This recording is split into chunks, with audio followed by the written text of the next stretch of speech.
এইবার বিপিএলে অংশগ্রহণ করবে 5টি দল। গত দুইবারের back to back BPL champion দল বরিশাল নেই এইবারের আসরে। বিপিএলে গত 7 আসরের মধ্যে 4 আসনের চ্যাম্পিয়ন কুমিল্লা ভিক্টোরিয়ান্স, তারাও থাকছে না এবারের বিপিএলে।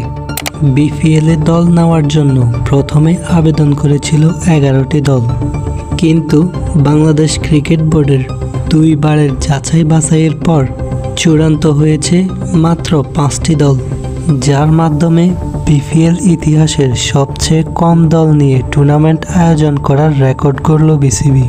এবারের বিপিএলে 5 দলের মধ্যে ঢাকা ক্যাপিটালস এবং রংপুর রাইডার্স, এই দুইটি দল রয়েছে তাদের পূর্বের মালিকানায়।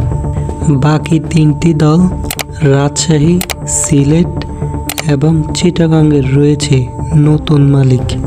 বিপিএলে অংশ নেওয়া 5টি দলই বিসিবির সাথে চুক্তি করেছে 5 বছরের জন্য। এখন দেখার বিষয় নতুন ফ্র্যাঞ্চাইজিগুলো 5টি দল নিয়ে বিপিএল জমাতে পারে কিনা, নাকি আগের মতোই বিপিএল হবে সার্কাসের মতো, যেখানে থাকবে না কোনো উন্নত প্রযুক্তি, থাকবে না ভালো মানের বিদেশি প্লেয়ার।